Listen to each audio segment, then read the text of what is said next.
Now, even though it might look, sound, and feel like we're about to cover every single dang veggie and fruit in this game, I promise you, we're not about to make a video on every dang fruit and veggie in this flipping game. In fact, after today, there really is but one, maybe two left to do, as pumpkins here begin to mark the end of actually useful crops with some notable crafts. Like watermelons, though, they're the best at what they do, and have a uniqueness to them like no other.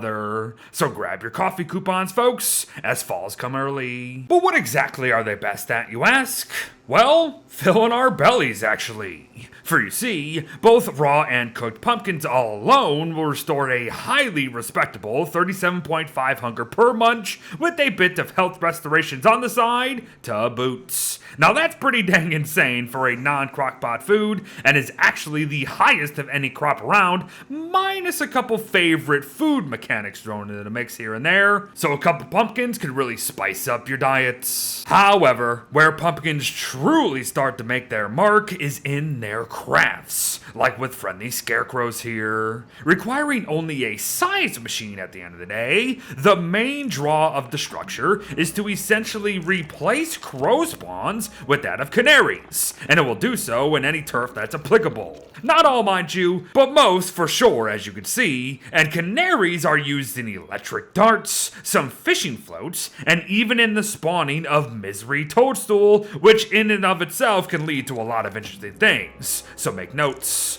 But that's not all. Friendly scarecrows have 13 unique faces to them that will randomly generate when placed, can be forced out via hammers, although that's not the brightest idea in the world, shown when ignited, which is also somewhat ill-advised, and only really reveals the faces of stuff in pain if you pay attention, or lastly, when a new day begins. The thing about this last one, though, is that friendly scarecrows will only do so when we are not around them, which is actually pretty fun, honestly. Spooky too. Oh, and finally, yes, we can indeed dress up friendly scarecrows using our very own curios if we do so choose. Enjoy. But speaking of spooky, pumpkin lanterns are a thing we can craft with pumpkins too, if you can believe it, and they also only require a science machine alongside a single firefly.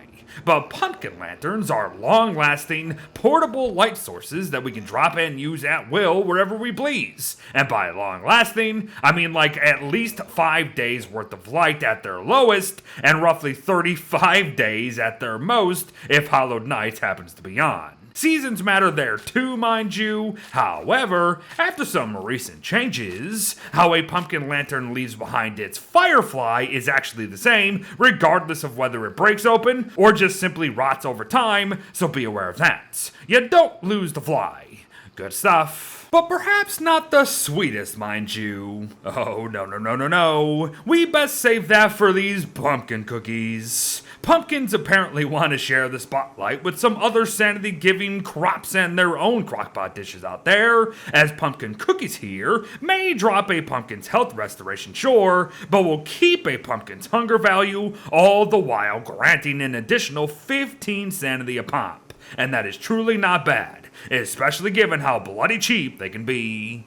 Eat up. So alright then, pumpkins are clearly pretty flippin' good, so let's learn how to grow them, yes. When planting random seeds, we have a 5.3% chance for said seed to sprout into a pumpkin plant in autumn, a noteworthy 6.6% chance to do the same in winter, as seen at the top, a still relatively decent 2.5% chance in spring, and finally, a slightly better 3.2% chance come summer. The former two seasons being a pumpkin's favorite, mind. It's not bad. Not great either, though, so good luck. Oh, but in the event you don't actually know what you're actually looking for once pumpkin plants do begin to grow, then here's the rundown of every stage for your liking. And if you've been following our crop journey lately, you also know that Beardo loves his one crop, one plot farming, and with pumpkins here, I think the process gets hammered home. We'll get to why soon, but for now, note that pumpkins are another that only stack to 20, which is rare in this game, and that the birdcage crop seed farm farm is absolutely still advised, as it's going to help us make focusing the crop as soon as possible all the more easy-like. And for pumpkins, such a thing will come down to autumn or winter, growth formula, watering, and happiness. Manage it all, and giant pumpkins will be yours in no time. Grab a hammer and reap what you sow. Or simply do a little or none of each while only matching the seasons, and you will still get rewarded no matter what you're growing. Trust me.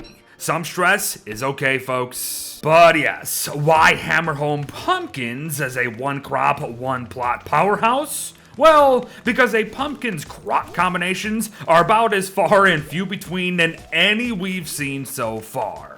For you see, while they do eat very little nutrients and can match well with others in that regard, their seasonal preferences really make things difficult as they just don't line up. Seriously, there's only like 4 combos here, 2 of which involve corn or eggplants, or both. This one before you though, this one is definitely worth noting. Winter, pumpkins, potatoes, and asparagus. Oh yes. But since so many out there still don't do crop combos or even bother to learn them, to wrap up our day, a pumpkin's nutrient requirements themselves. They love growth formula. So if we let fish spoil for spoiled fish and or spoiled fish morsels, we'd have a number of the stuff for sure. The 3-in-1 fertilizer options of Glamour Goop, Compost Wrap, and Tree Jam are always, well, an option at the end of the day. And finally, Growth Formula Starter itself, which is probably our best choice. And yes, we do get the bottles back after use, and yes, we can spoil them faster in water, but perhaps Toadstool here would like another word. In short, the stuff gets better over time, so why not speed time up? Good luck.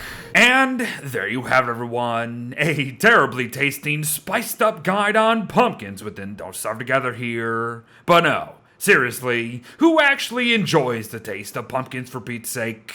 I think I'll stick to my in-game consumption of the stuff, thank you very much. But thanks for watching, folks. Well wishes to all. Our time with farming is nearing its final end, and I'll see you in the next one.